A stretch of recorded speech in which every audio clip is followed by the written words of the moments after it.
Welcome back to Magic TV. My name is Craig. It's Tuesday. It's Talk Magic. It's episode 2, and I am here with, in my opinion, not just one of the best magicians in the UK, but one of the best and most inspirational magicians in the whole world, the legend that is Mr. Gary Jones. Hey, Gary. Hi. Hi, everyone. He's got his brews ready. Yeah, the beer follows. Mate, thank you so much for coming on the show. I really appreciate it. Thank you for asking them. Mate, you know how much I think about you. I think you're amazing. We've known each other for years, and we were just talking before the cameras started rolling, and I said to you something then, which I'm going to say to everybody now, which is I think that there's more close-up magicians in the UK that are performing your routines and are close-up magicians because of some of the stuff that you've put out than anybody else, period. You are an inspiration to so many people. Bless them. It's lovely for me to know that people are actually using the stuff I've put onto DVD, because you never know, do you? You know, you put out a trick or you put out a DVD, but you don't know whether anybody's using it or not. So yeah, it's pretty good. But I try to only put stuff out that I would do myself. So, you know, in a perfect working environment. So no pipe dreams. And I'll say the same thing to you that I said to Cameron last week, which is your stuff, I know it's going to be super commercial. You see so many releases these days, and it's like completely impractical, really impractical. But we know that when we get a Gary Jones product, it's been thought out to the nth degree, like, and then some.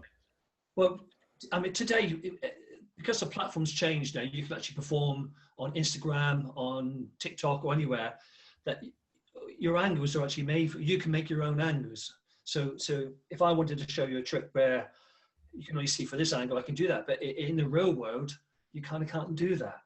So the criteria for me is to be able to do it on Instagram and in the real world, not just a trick which is based around a certain angle. And I think it's better to.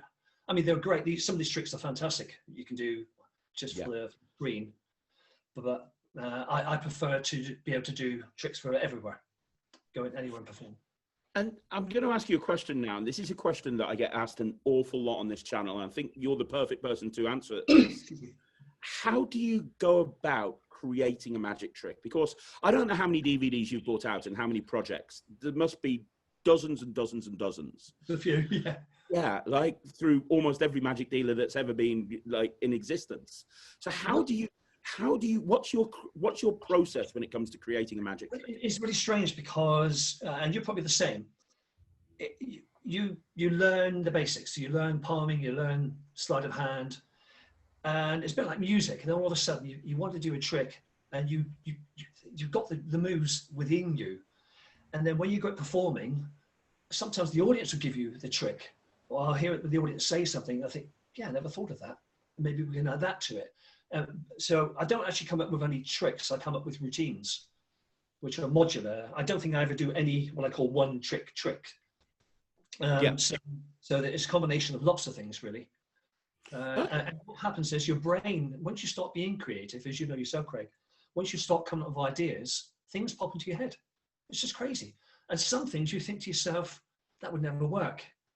But being in a situation where we perform, we can actually do the stuff that hits hard, sneak in one of these tricks once you've put the rapport, see how it goes.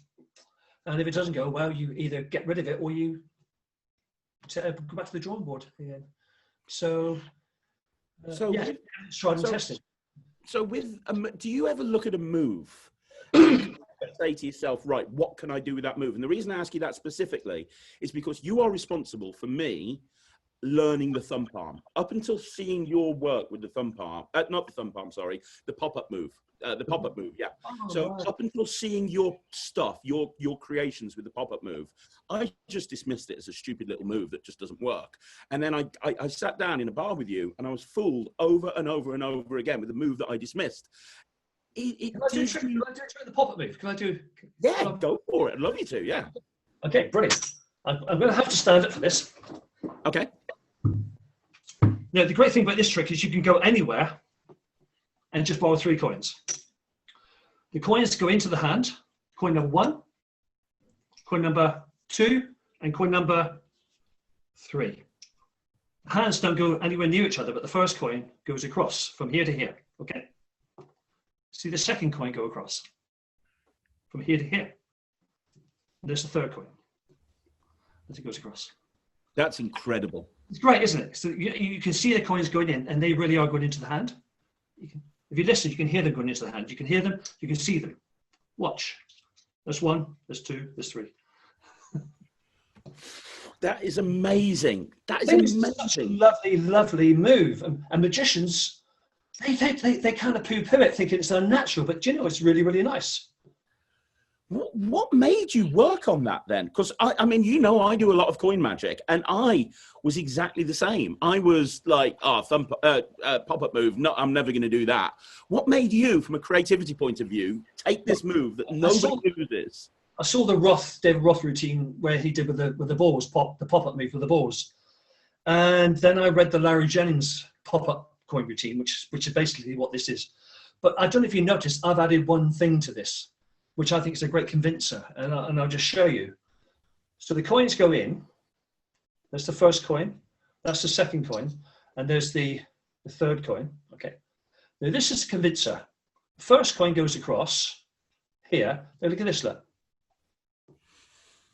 It's the tossing of the coin from here to here. That's great. It's this bit here. And this is the bit I've added to it. I think this is lovely. And it kind of makes the pop-up move logical, because you can show it to everyone, you can toss it back. You see that? So you're actually throwing it, but you're not actually doing anything. It's just so, I mean, you go anywhere in the world and do that. That's almost like photography. That's fantastic. Well, I think it's great, isn't it? I mean, I don't know what came like on the camera, but nobody do this in the spectator's hands.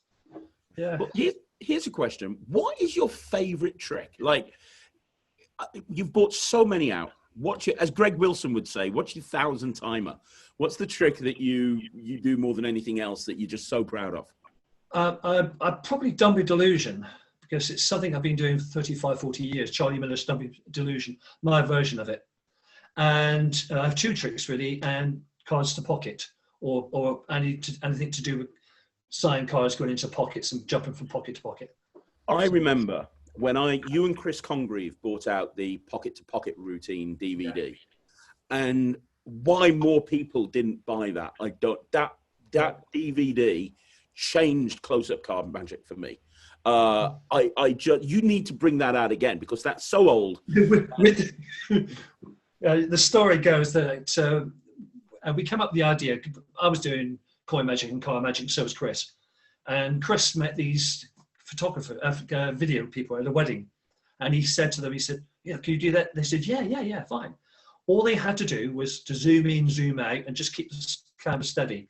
And of course, they were following the misdirection. So the camera was moving around, and the DVDs got absolutely panned. We did 3 DVDs. Murphy's Magic bought them, and it was panned. The tricks, not the tricks themselves, but the actual production work and the sound.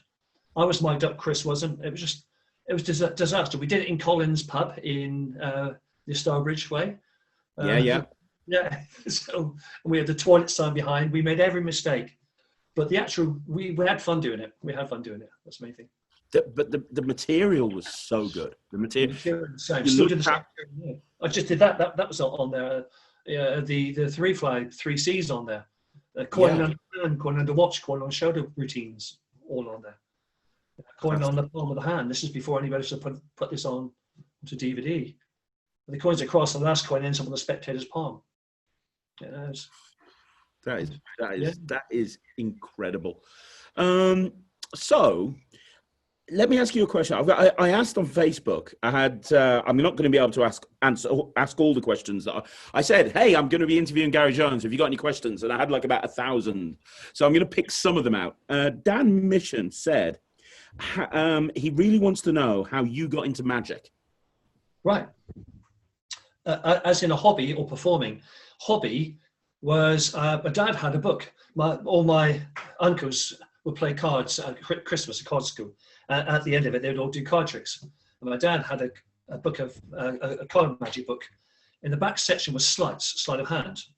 So if they finished cards, they were having having a chat. So I got the pack of cards out and I did this trick, which I practiced. And there was complete silence, complete and utter silence.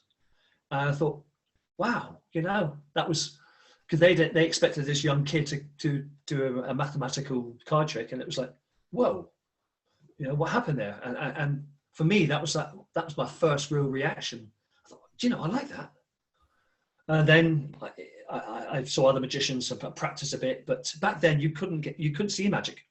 You had one magic show a week on TV. You couldn't go, you know, there's no internet. You had to go to the library and all had the same books. It was tough going. So you had to learn from reading books. And also I'm a lefty. I'm a left-handed person. So same as Ryland. Yeah. So you know, you're trying to. So yeah, it was tough going, but I think it teaches you a lesson. It teaches you a lesson about routining. We never learnt tricks. We learnt routines. That's great. In those books, in the Dingo books, there were never tricks in there. It was always a routine, a beginning, middle, and an ending. Whereas today is more tricks, isn't it? It is. It's like, yeah, people want to learn a trick. It's not really, when you even buy a product, it's not really about the routine behind it. It's like, look at the visual moment. Yeah, exactly. From Instagram, great for social media. Perfect. Social media. You know, you've got 30 seconds where you've got to wow the audience. Ooh.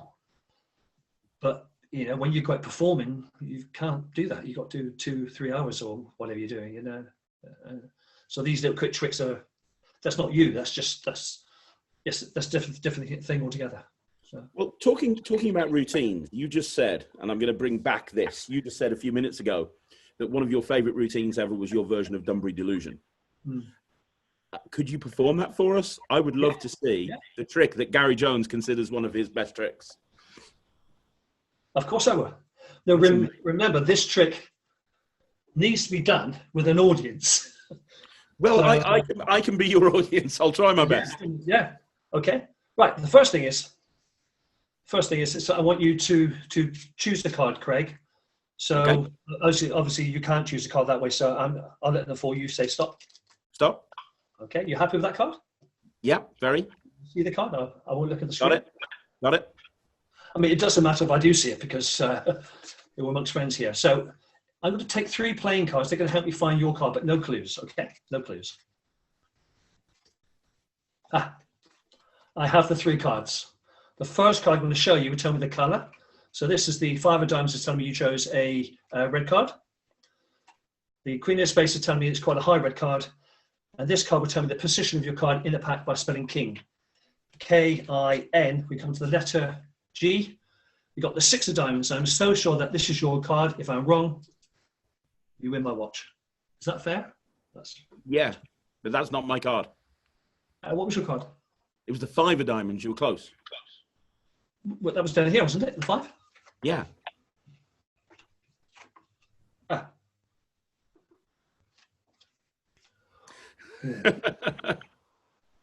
I love it. There's a reason why everything I did there, well, everything I did was for a reason, and the watch was one of the most important reasons. Oh, how come? Well, yeah, prior to using the watch, I would do the trick.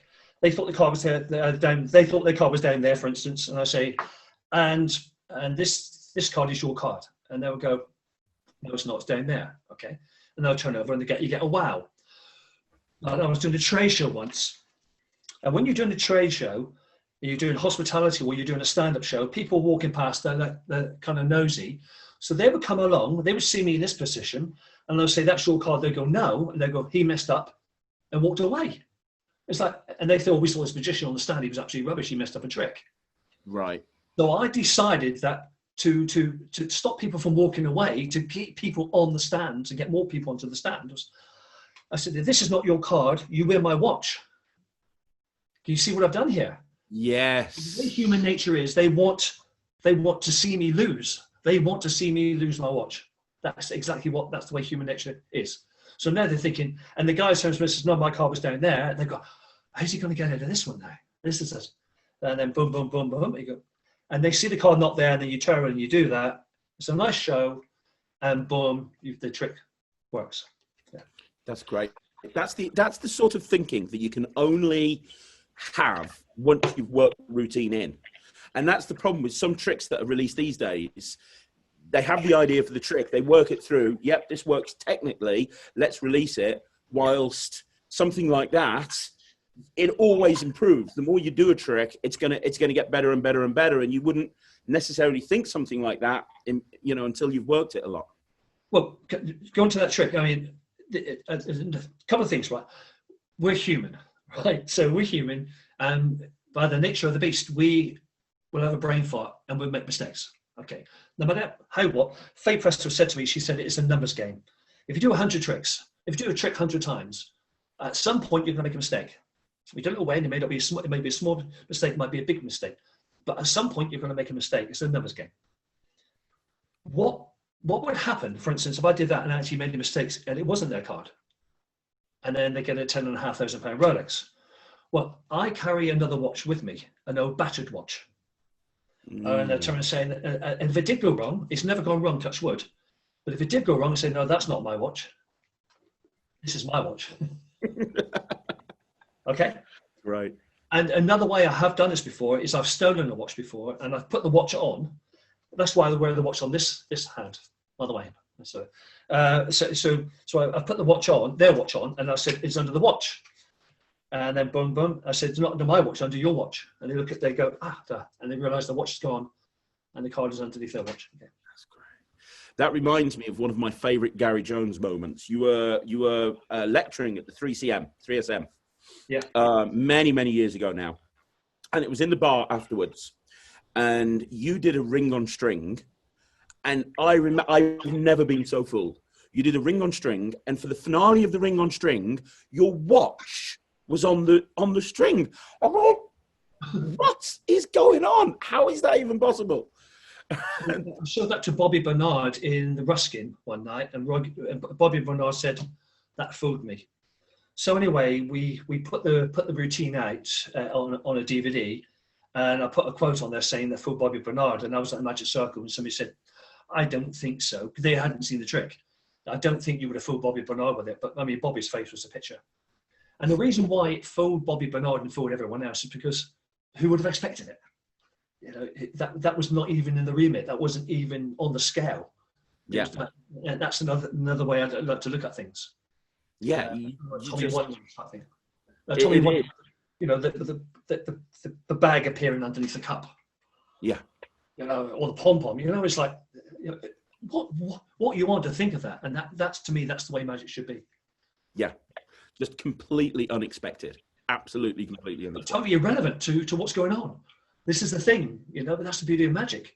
Reminds me of the Gaten Bloom thing with the intercessor, where he walks out on stage and the table is a bit wonky. So he just takes a playing card out, folds it up and puts it under the table leg to straighten the table. And then at the end, the signed card is the one that's under the table leg. And it's like, how do you think that? Beautiful. But that's the way to think.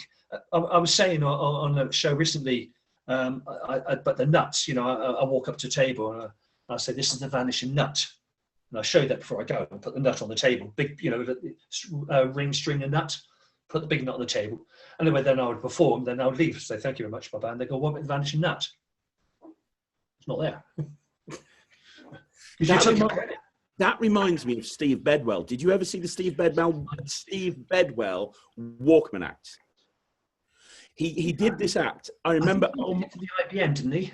For the international. It was ridiculous. He walked out with like with headphones on, and he had a Walkman, and he had a cap. He had a baseball cap, and he put the baseball cap down on the table, and he did a trick, and the Walkman disappeared off his belt and went into the baseball cap. And he turned around to the audience and he said, "During the course of my act, that's going to go underneath that cap 4 times."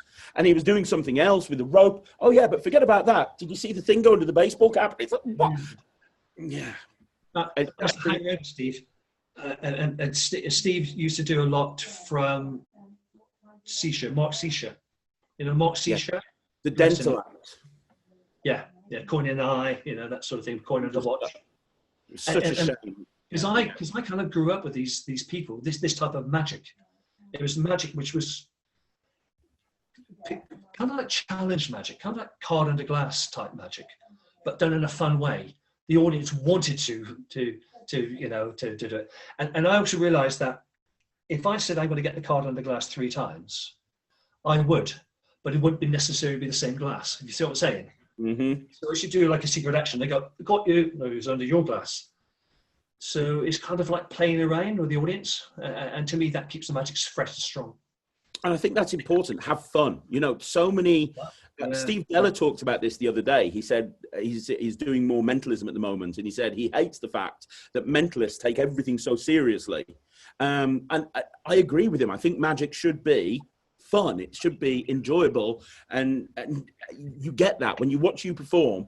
Whether it's for laymen or it's for magicians, it's that overarching sense of you're just having fun. You're playing. Which, going back to Dummy Delusion, quite often, when I started coming back to doing magic again after lockdown, and obviously, as you know, you're not allowed to let them choose a card. You can't have them sign a card. So I had to create an act. And what made Dummy Delusion so strong is that I said I've been off for 5 months. So I'm not too sure whether this is going to work. And of course, no, they think I've done Dummy Delusion. They think I've messed up because the cards under the watch, and it kind of all tied in the fact that, well, he hasn't been working for quite a while, has he? Sort of thing. And then bang, you go, what? So the situation we're in helped me make Dummy Delusion a better trick. And I always think to myself, if should I ever get there, if I get to like 18, 90 years old, I could be this doddery magician or doddery bloke, do a quick card trick and do Dummy Delusion. They'll go, oh my God, he's messed up. They go, boom, and boom, in the mouth, in the pocket. They go, and then just sit there again, drinking my cup of tea, I just love that. I love the fact that people judge people as well on the way they look, and that's that sort of thing. And I'm getting, this lockdown's taught me an awful lot. One thing I am getting is that a lot of the older magicians are far better, or the far better magicians. And I'm going to regret saying that because all the youngsters have not. No, I don't mean that. A lot of the older magicians who've been in the business for 10, 15 years or more have matured in a very, very good way. I'd agree with that, yeah. Because they've had to take on, I've had to adjust to do social distancing magic. But because we had the grounding of performing in front of real audiences, we kind of get both. Yeah. We know what's needed for social media, and we also know what's needed. So we can go into any camp. Yeah. And I think that's the thing, I've been in magic for 27 years now. And I remember when I first got into it and, I'd been doing it a couple of years. I thought I was untouchable. There's nobody better than me. I'm the greatest magician of all time. And it's just not true. There's always a million people out there that are better. And experience, there is no substitute for experience. We're just a number. We are just a number. I watched Britain's Got Talent, and I forget his name. I do apologise. A 14-year-old lad on there. Somebody scary. He was really good. Oh, combining classic magic with modern telephone magic, combining the two. He gets it. He's got it. I got a funny thing that's probably a lot to do with Russ Stevens as well. Because Russ, he's done both, and he gets it. And I think if you're a young magician now, I think you should get both. Do both. Go out, perform as much as you can to a live audience, and get away from the camera. So then I think when you go in front of a camera, then you become a better performer. Well, from my personal experience, obviously Ryland, my son, is 7, and he performs for real people all of the time, and he learns the classics of magic, cups and balls, coin stuff. He loves doing it, and it shows. He loves it. He loves it. Brilliant. He loves it. Right, I'm going to ask you another question because I'm going through some of the questions that I've been asked to ask you, and this is a really interesting one. At a gig, approaching a table, a crowd, or a group is tough, especially if it's a tougher gig. What is your approach, and do you have any advice regarding this? I do. I have quite a bit of advice on this. It's very, very daunting if you're not well rehearsed and you don't really know what you're going to do. Preparation is the key if you know what to do. And also, what you've got to remember is this. Everyone there wants to see you. Everyone wants to see magic. Okay? we do magic all the time, so we think, oh, you know, another trick. But they really want to see magic. If you went up to the table and said, "Hi, my name's Craig Petty," clear the table. I'm going to put 3 rows of 7 cards here. They'll go, "Wow!" They'd love it. They'd love it. So imagine you're doing better than that. Imagine you're doing better than a 7-card trick, 21-card trick. So you walk up to the table, and the first thing you do is you engage everyone. You look at everyone, and you say, "Hi," whatever. Smile, unless you're a mentalist. But sorry, Steve Della. I mean, Steve's right. I totally agree with Steve. You smile, and straight away you've won them over. So just walk up, be nice, smile, and some people don't tell the audience that they're a magician. Some people do. Some people go straight to a trick. There's nothing right, nothing wrong in any of it. Whatever suits your style. I personally like to say hi, everyone, and then go into a trick. That's the way I do it. I think the key thing is learn to be likable. Yeah. Learn to be likable. I think the best magic book that any magician can ever buy is something like How to Win Friends and Influence People. Yeah. And, you know, learn person and skill. Because I see a lot of magicians that hide behind the magic, and technically they're superb and they're just like a machine, but people aren't invested in their performance. It's you'll be there. Yeah, the magic is you. The magic isn't what you do. The magic is in you, and it's about getting people to, you know, buy into that. It's a fine balance, because when you first start out, what's more important for you? The most important thing for you are the tricks. When you first start out, you think, should I do this trick? Should I do that trick? Should I do this trick? And then gradually, the more you perform, you realize you don't need half the tricks you've taken with you. You end up doing 2 or 3 tricks. So you know, so then it's no longer the tricks, it's now you. And then you get to this stage, so it's like tricks, then it's you, then it's you, then it's you. Then you get like a balance, and then all of a sudden you think, it's them, it's the audience, it's the audience. So the tricks in you become less important, and what you're giving to the audience is more important. Mm. And once you're in that position, then you know you've arrived. That's when you know you can walk up to any table. It doesn't matter who or what they are, whether they've been on the drink all day or whatever. You can go in there and you can nail it every time. You will nail it every time, okay? Because you know it's no longer about you. It's about the audience. So it takes a while. Tricks, you, the audience. It won't happen overnight. I totally agree. Actually, on that subject, what do you prefer? Working on stage, because I know you do a lot of stage and do a lot of cabaret, or working close-up? Because a lot of close-up workers have got a morbid fear of going on stage. And it is, at the moment, especially with limited opportunities to perform, having a stage act is, you know, a really important string to have to your bow. Yeah. And I'd love to know what you think, because for me, I love performing on stage just because I have the audience and then I can take them on a journey for 40 minutes. Whilst with close-up, it doesn't matter how good a table I've got. After 5 minutes, I'm moving on and I've got to win them all over again. Yeah. I'd love to know what you think.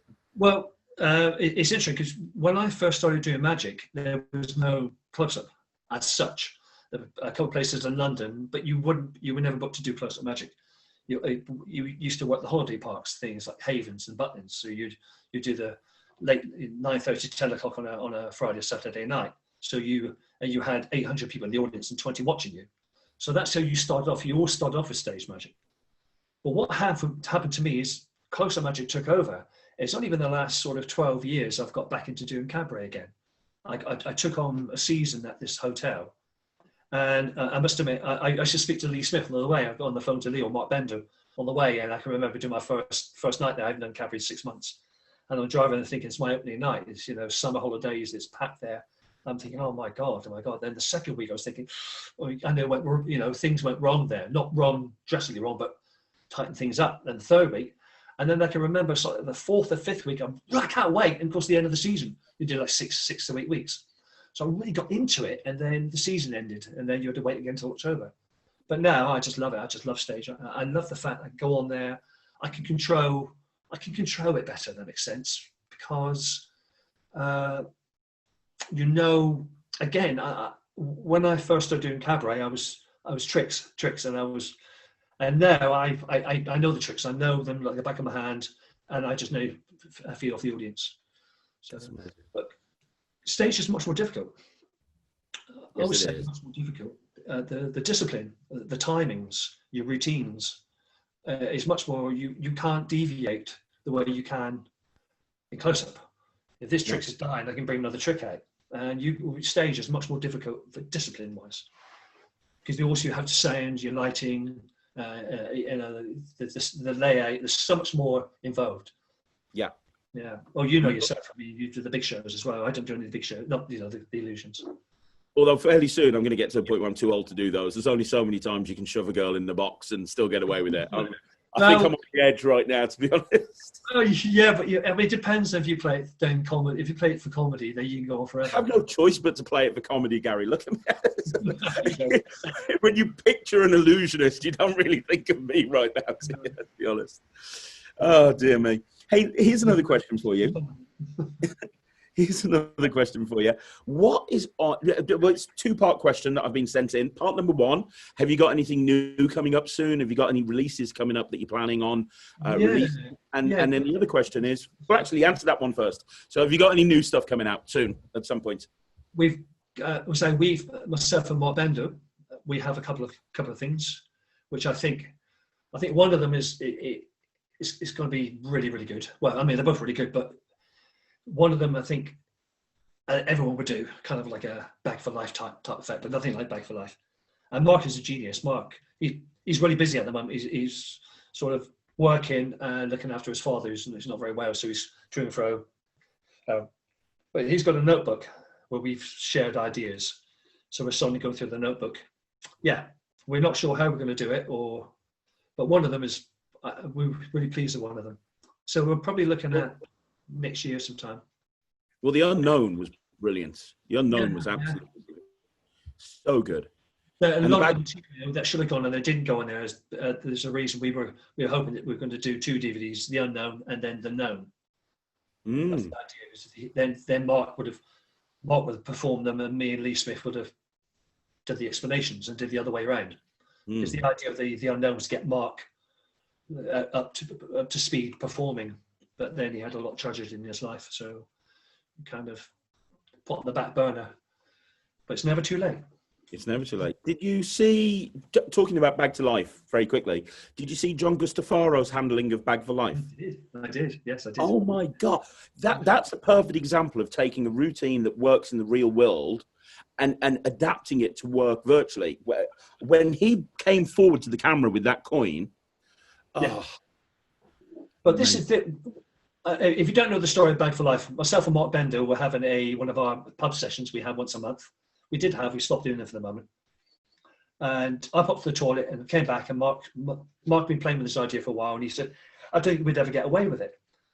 So I developed this handling where you have the bag on the diagonal, okay? So when you pulled the coin through, the penny would fall to where the larger coin was, okay? So good. So and they just hand everything out.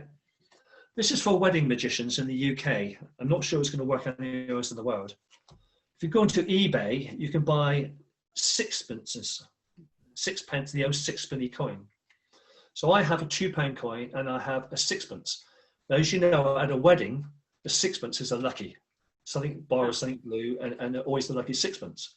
So I have the sixpence in there, I have my sticker on the bag, I have the £2 coin, and I turn and say, would you like the lucky sixpence, the coin that will bring you happiness to the rest of your life, blah, blah, blah, or would you like the £2 coin, which won't even buy you a drink?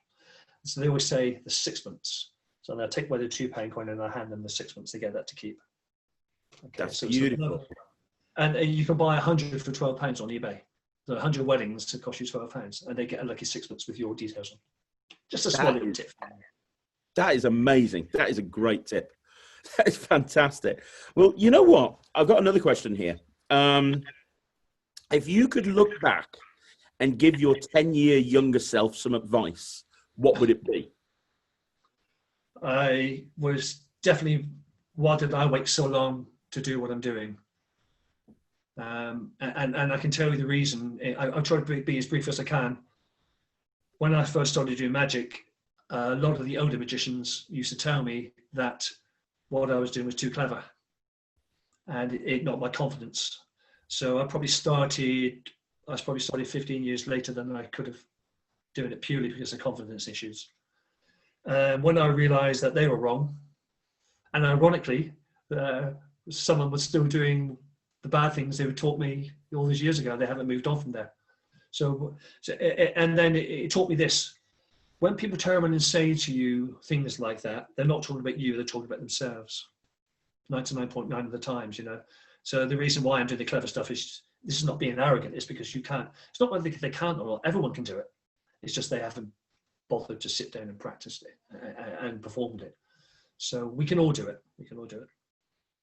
So my advice would be, try not to listen to others and just go with your gut feeling. It's really true. It's so true. You know, people can be really negative, and I think you have to find your own path. You have to be true to yourself. Well, no, I don't care. This is it. You get to the point where I don't care, because I don't listen to you. No, I listen to my audience. I listen to my bookings. Listen, you know, they pay for my life. So I don't listen to magicians. I take advice from magicians because they're a lot better magicians than I am. But I find that the ones who are constructive are the ones that are most successful, and the destructive magicians tend to be the least successful. So it's very true. You don't have to look very far to take advice from people. So, that's very, very true, Gary. It really is. I didn't need to say that on camera, but hey, it's warts and all. But exactly. I don't care now. I don't care what people say now. But 20 years ago, 10 years ago, whatever. No, maybe 30 years ago. But 10 years back, no, I don't really know, actually. I've enjoyed it. I'm enjoying the ride. Yeah. That's awesome. I've had about 4 different people ask me to ask you about your version of free will with words written on the back of playing cards. Yeah. I don't even know what this is. It's kind of an awkward one because we are going to kind of release it in a project. So I would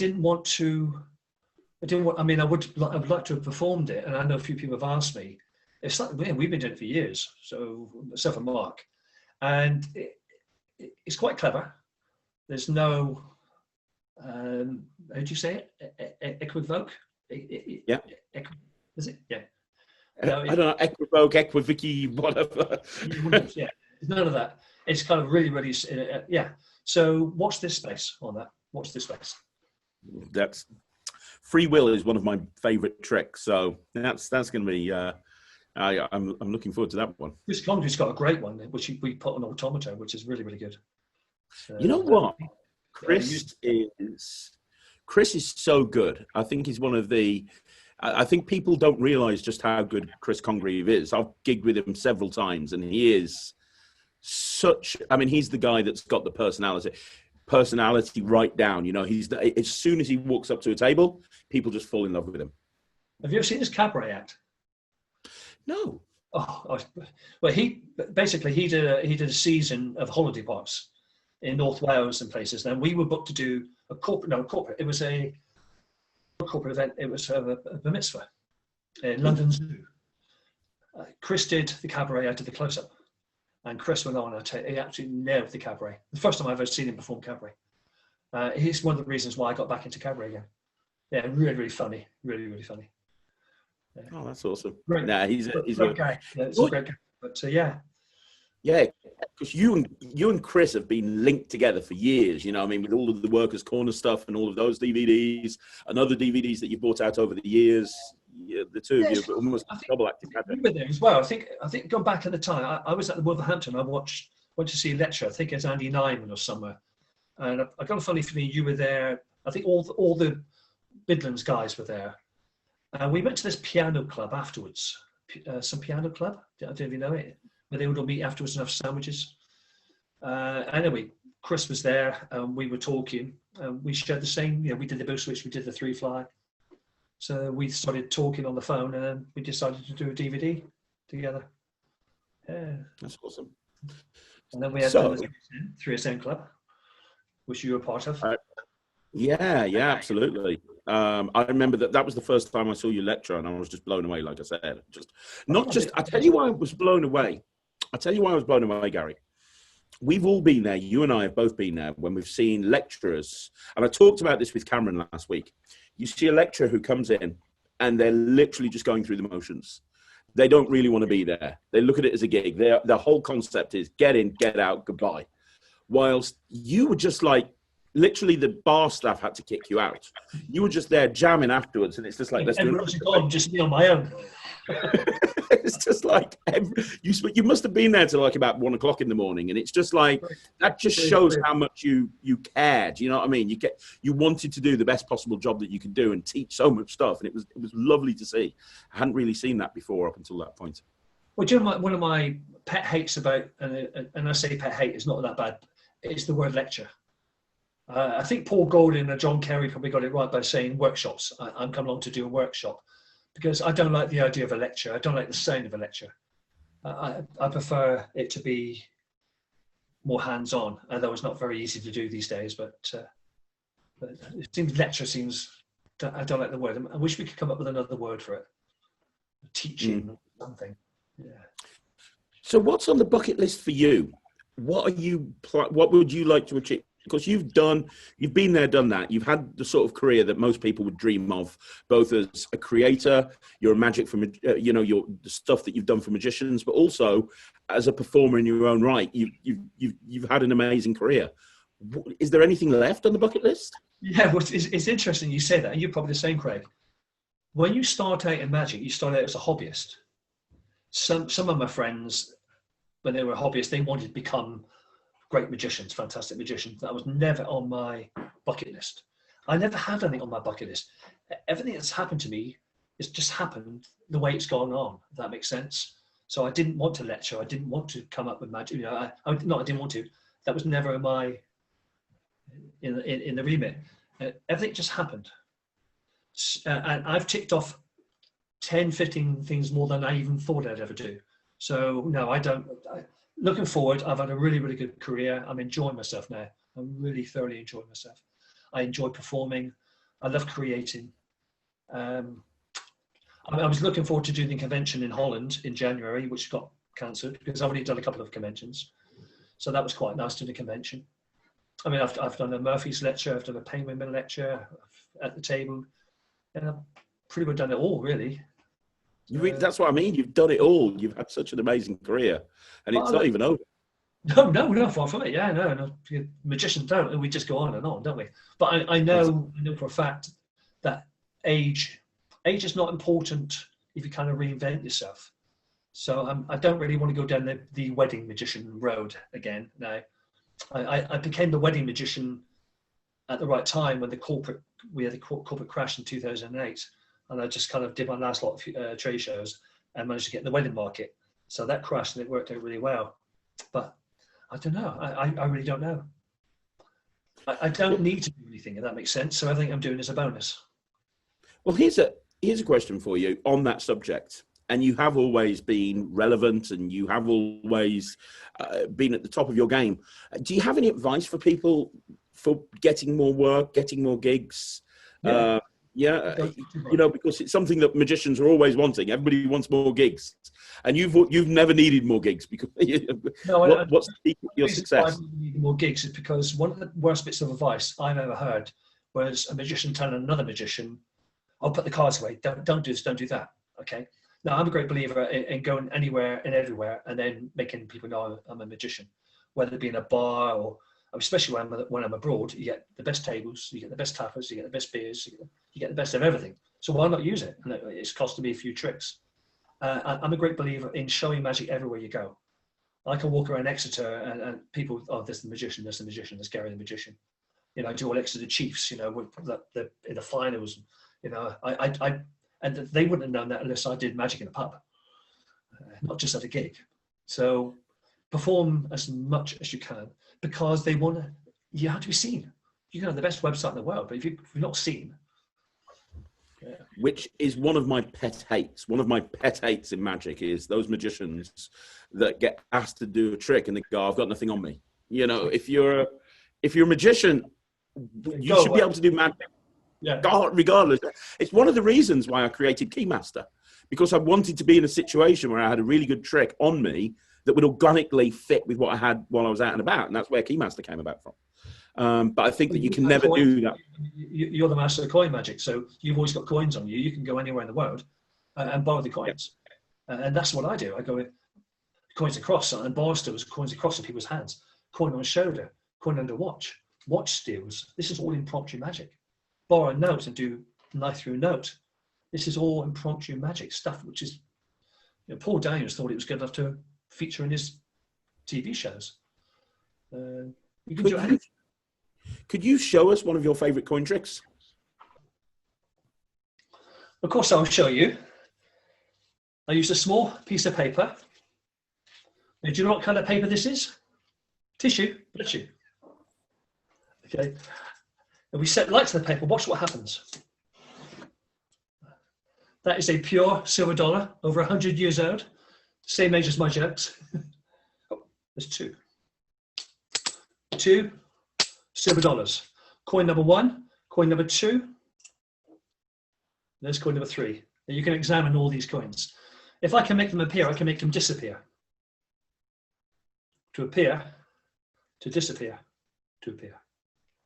3 silver dollars. Okay.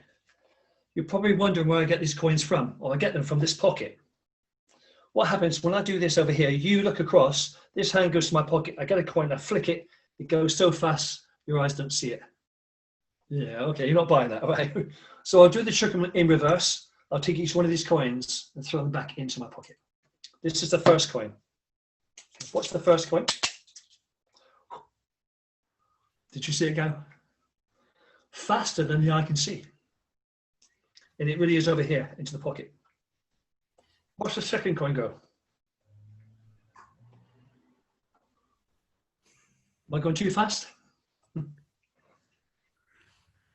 Coin number two. What's the third coin? Land invisibly, just here. 1, 2, 3 coins. Thank you. That was great. That was exceptional. That's exceptional. Yeah, not the best performance you can do, but it's, you can see, it's just a lovely routine. And every coin can be examined. That's the great thing about it. You drop the coins into the spectator's hands. Why do you think more people don't do coin magic? Because it's difficult. Yeah. Yeah. It's true. It's true. Sums it up really. It was true, isn't it? It's not easy. It's not easy. Yeah. It's difficult. It's hard to do. It's hard to do.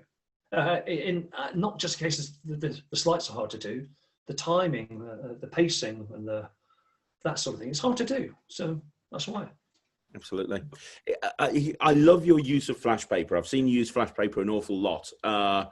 I remember Mark Oberon turning around to me and saying, flash paper takes any trick and makes it 20 times better. And it really does. You know, I remember, do you remember that trick that you put out? I think it was through Full 52, the bar cups. With yes, the cups and balls routine. But yeah, with the flash paper, that was so good. It's interesting. I wanted Bob Reed always said many years ago, a great piece of advice, try to incorporate one of these 4 items into your shows: fire, liquid, glass, and money. Okay. Fire, because you can't palm it, you can't hide it. Glass, because it's fragile. Liquid, you can't palm liquid. And money, because everyone can relate to money. So when I did that the 3C routine just then, it wasn't, say, great, because if I'm working in a social distancing show and I can't hand the coins out, I drop them into a glass. So the fire, that's the first thing Bob said. Money, that's the second thing, drop into a glass. That's 3 items already from Bob's list of 4 things you should put in your act. And I've seen magicians do tricks where they have fake fruit or they have fake plastic glasses. And they drop a coin into a glass and you don't get that lovely sound of the glass. So have those in your act if you can. The question, oh yeah, fire. And the other thing as well, the 2 reasons why I use a small piece of flash paper. One is because it's nice to produce something big from something small. The second thing is it's cheaper. So I can have 1 piece of flash paper last me a year. Spoken like a true person from Devon. Yeah. Well, it costs money, doesn't it? That's brilliant. And what, outside of, let's say that you were in a place and somebody asked you to do a trick, and you had no coins and you didn't have a pack of cards and nobody else had any coins, what would you do? I'll do a mind reading trick. Really? Yeah. I do. I can do it anytime, any place, anywhere. The only thing is, it's not mine. But you know what? I don't think of Gary Jones as a mind reader. But no, I love mind reading. I'm not a purist. I believe that you can actually do a magic trick and do a mind reading trick, and do a magic trick and mind reading trick. I think you can incorporate the two. The purists would disagree with me. That's fine. And I did an experiment once before with sponge balls. So I started doing a bit of mind reading, and I turn around and I put the sponge ball in my hand and one sponge ball in their hand. Okay. And I said, it'd be amazing if I could take the particles and break them up and make them transfer through blah, blah, blah, blah. Oh my God. You know, I think, well, it's all presentation. It's all to do with that presentation. That's fantastic. So if you start talking about, if you can do magic, they think you can read minds. They think you can read minds. So it's only another mind reader who turn and say you shouldn't incorporate the two. I'll get shot down for that. That's fine. But there again, I agree with you. I tend to do what I call kind of mental magic, kind of mentalism, mind reading, but done in a kind of a magic. You don't claim to genuinely read minds, basically. No, definitely not. Definitely not. Do you do Rubik's Cube magic? I've always wondered. Yeah. I'm not surprised. And again, a lot of people don't like it, which is great but I don't do a lot. I do a matching cube and then I solve the cube. But I solve the cube magically, not, I do it through comedy as well. And I do around the tables. In fact, I did an Alakazam Academy. One of the routines was I put a prediction Rubik's cube down on the table, and then I'll just a miniature cube. Get someone to mix up the cube, place it here. The card appeared under the cube, the pack appeared underneath the cube, but then the two cubes matched. They mixed the cube up, and that was there all the time. And that was a case of just on the offbeat, taking that cube out, putting another one down. Not revealing any secrets here. So and the reaction I did a live. I chopped in a live performance on the Academy, and you saw the live reaction. The kid was going, but how? Because they can relate to it, especially younger audiences can relate to it. And older audiences, they've all had one and they can't do it. So if you can take a cube, which has been mixed up, boom, and make it stoved, that's a miracle. To a layperson, people have had cubes in their houses for 20 years and they can't solve the cube. But for you to go, and then hand the cube back out to them, it's a freaking miracle. It is. Anyway. Here's a question for you. Paul Craven has asked if you can perform. Ghost though. He wants to know if you can perform Metal Sheep. I can't. No problem. I was going to, but I can do something using the same principle, which I'd like to just show you. Would that be okay to do it? Yeah, that'd be great. I'd love you to. Okay, it's a puzzle. I have 2 coins in my hand, and they add up to 12 pence, 12p, English money, British money, 12p. But one of the coins isn't a 10 pence piece. What 2 coins do I have? 2 coins. I've seen this puzzle before. Yeah, it's 10 pence and a 2 pence. It is. It's a 2p and a 10 pence, because the other one is a 10p. Okay. So if you could choose one of these 2 coins, the 10p or the 2p for me, what would you choose? The 10p. 10p? Okay. Yep. For you, the 2p. Now watch. Watch the 2p. Can you see that happening? Yes. And there you have it. Whoa. That's incredible. Completely self-working. Now I'm doing this in social distancing now, and I actually put their initials on the 2p, bend it, and I just leave it on the side there, whether they take it or not, or sometimes I spray it with sanitizer. But then that's the self-working coin bending routine. Okay. That is amazing. I don't want to give too much away, but is that a pre-bent coin and a double facer? It certainly is. That's something I came up with a couple of years ago, and I put it on Automata DVD. And I have loads and loads of stuff with this. But do you know what's really good about it is during social distancing, you can't borrow any money. So now imagine this now. Imagine I take the 10p, I take the 2p, name one of the coins for me. You said the 10p. For me, you get the 2p. If you said the 2p, I say, okay, we'll do the 2p and take the 10p away. Can I have your initials, please? CP, okay. Wait for that to dry.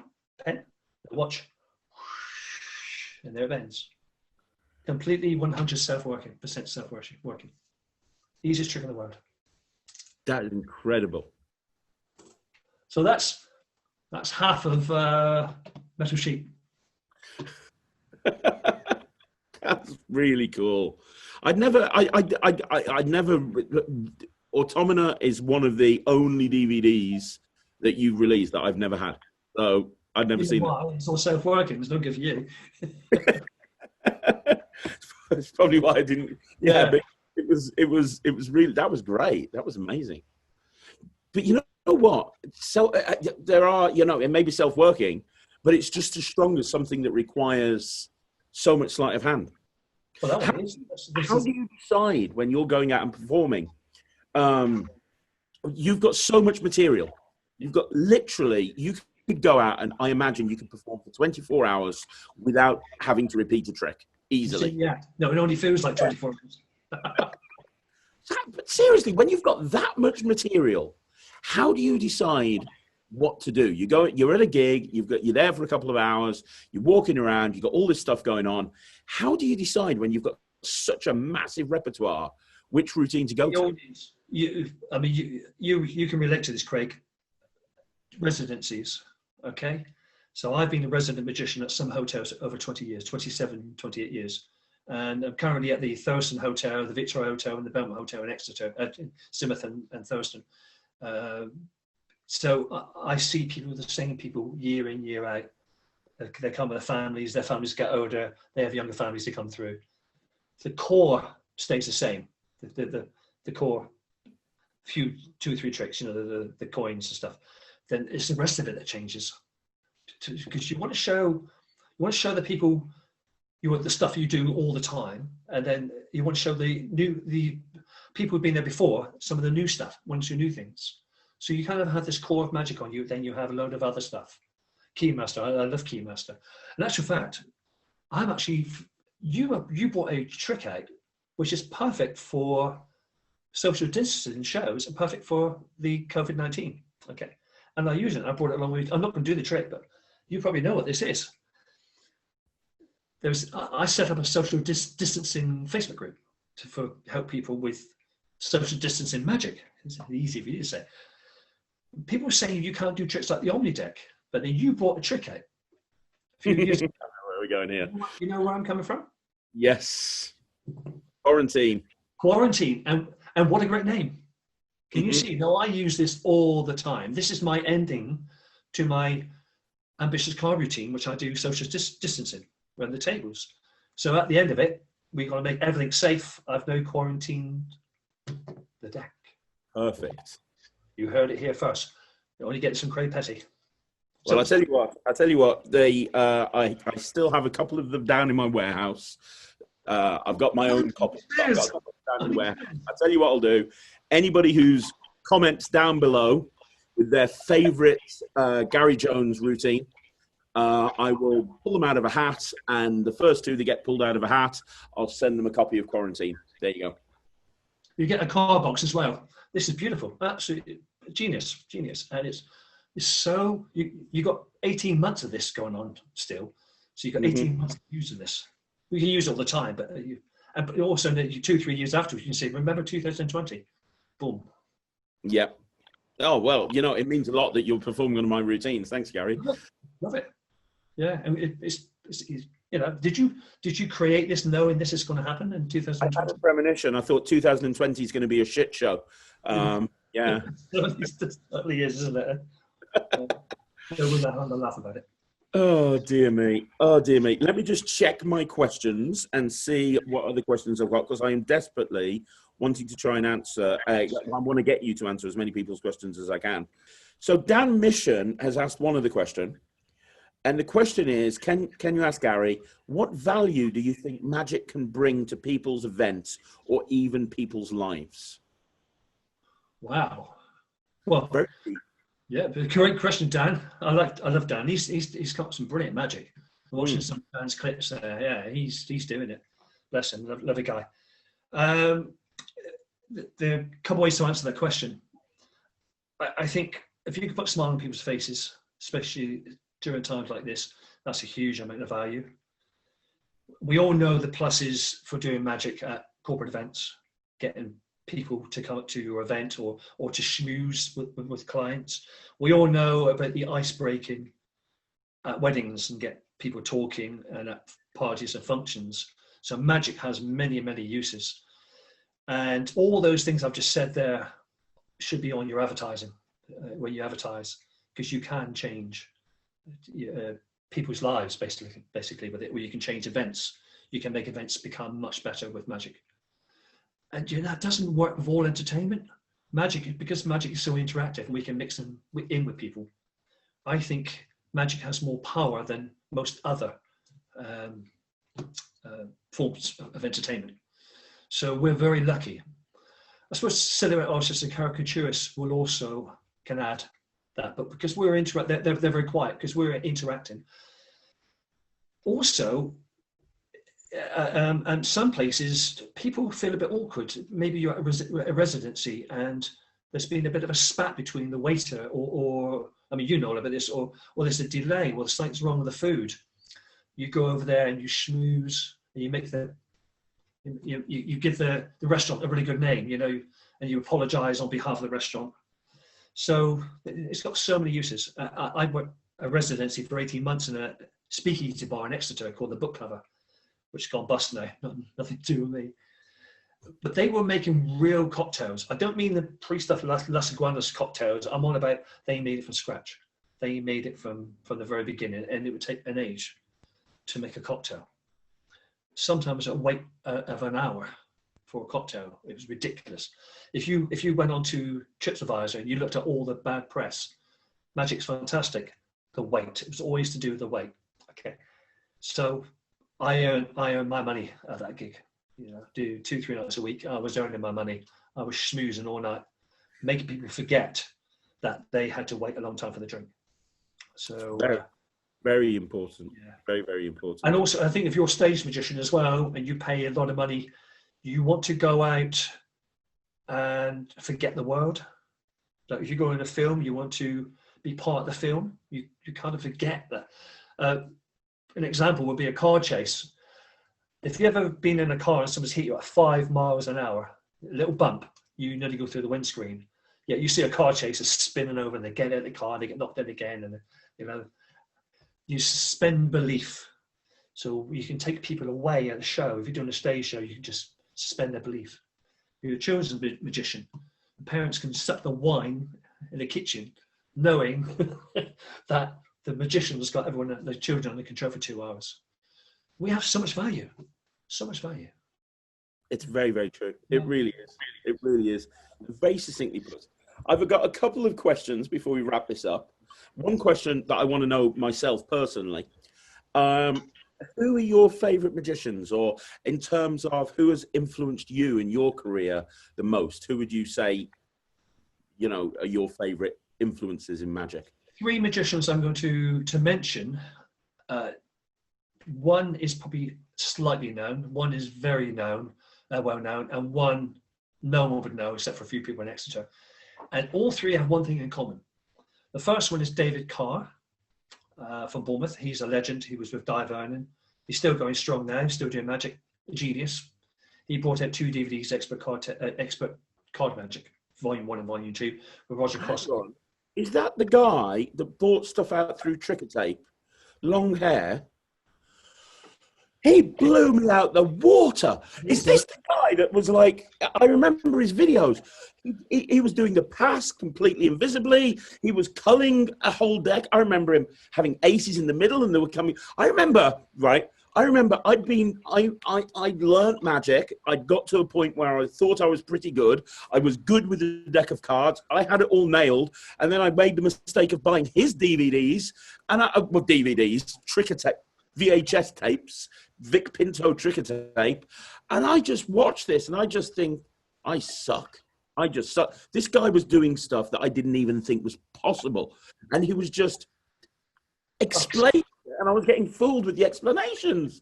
I'm like, where did this guy come from? He's exceptional. A shuffle deck, a full pack card where they were going from ace to king from a shuffle deck. I remember. And I remember the routines. I remember it all so well. And he had this routine where 4 aces were put face up in the middle of the deck. No. He took half the deck face up and half the deck face down. And he snapped and the decks separated face up and face down. Then he did it again. And it was like multi-phase, and then in the end, the entire deck that had shuffled was in new deck order, and the 4 aces were reversed in the middle. With different kind of bands. He was amazing. I'm so glad he's still performing because that guy was a legend. Yeah, he is a legend. He does go along to the Wessex Magic Society ever so often. He just pops along, wins a closer competition, and disappears again for. I used to session with David. We'd start at midnight. We started at midnight, go until 6 in the morning. I used to go into his house. He lives in Hamworthy, not Hamworthy, Branksome in Bournemouth. You know what? Some magic producer, some magic dealer somewhere needs to find those VHS tapes, get the rights to them, and bring them out today because it's better than 99. The stuff that he did on those VHS tapes is better than 99% of stuff that's been released today. I think Vernon said in 1977, this guy's going to go a long way. So we've sessioned. Then he would come into my place, and there's another guy called Ron Heaver, passed away now, Ron, bless him. But they had something in common. They always smiled. They were always smiling when they're performing. It was always lovely to watch them, whether they were good or bad. It didn't matter. They were just so good. And Ron said to me, he said, always smile, always smile, keep smiling. And then your magic will shine through. Which brings me to the third. So that's Ron Heaver, David Carr, and the third person is Gary Kurtz.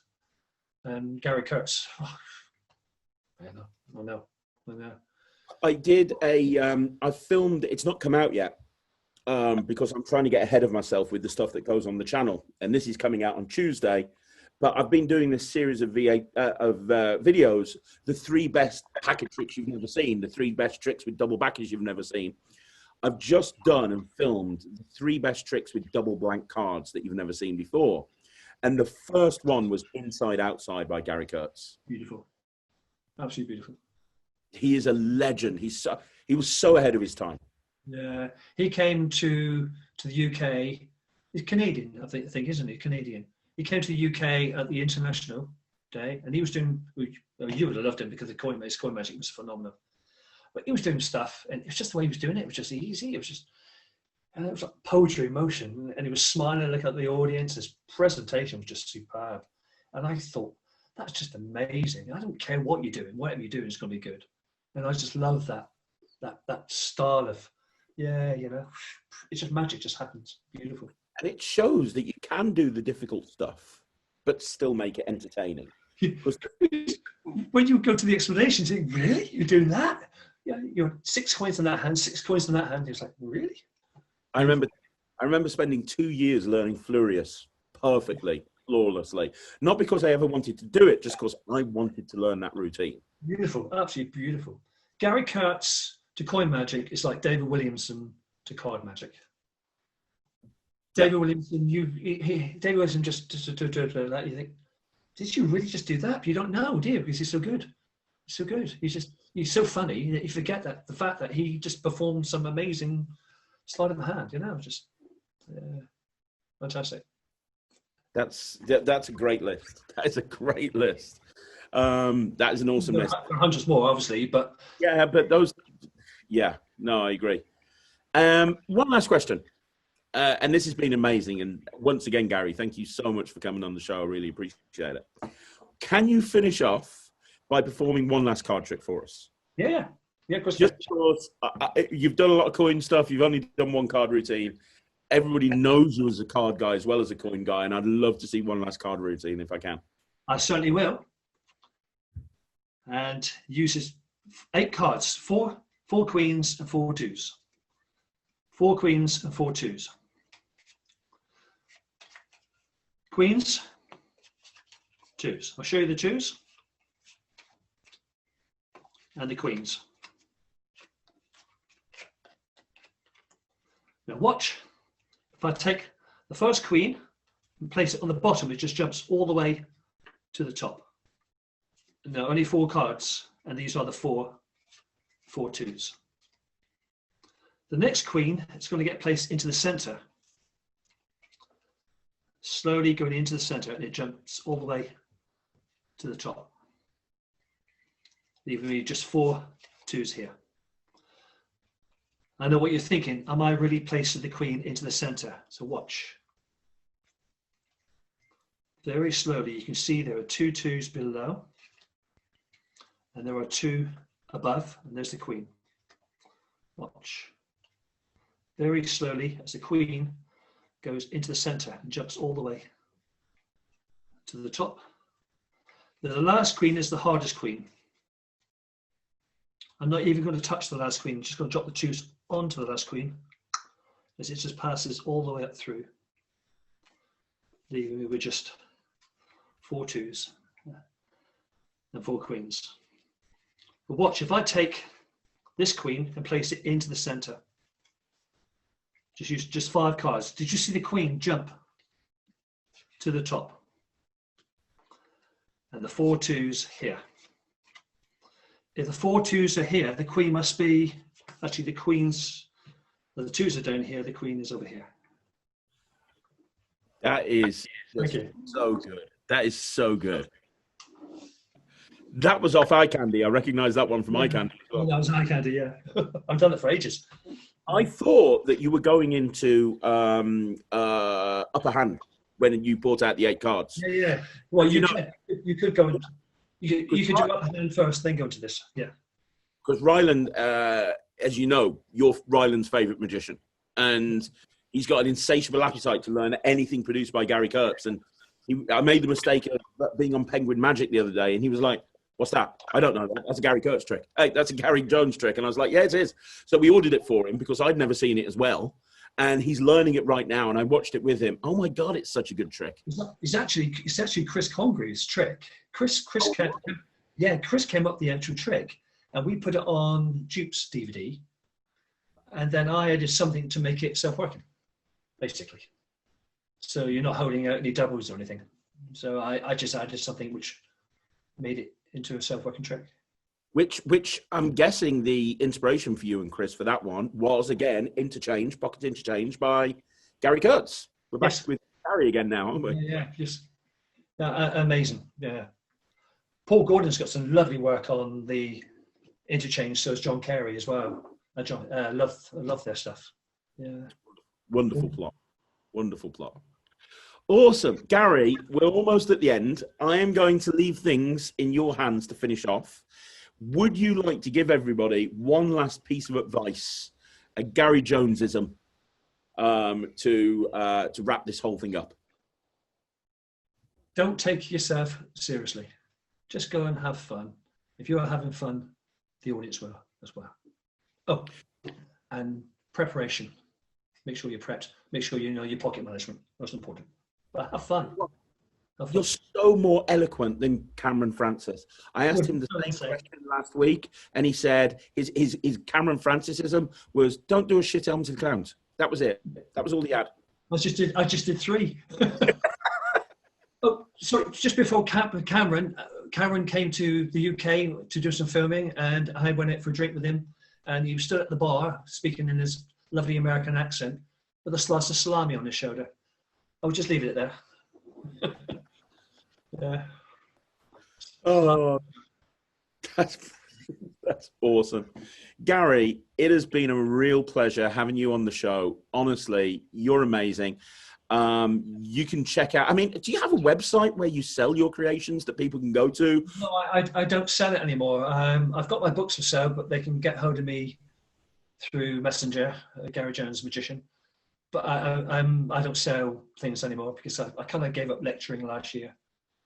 Well, Life's a Beach Volume 1 and 2, myself and Ryland reviewed on the review show. Yeah, thank you for They're that. amazing. They are absolutely amazing. They are so good. Yeah, we're in the process of doing Volume 3.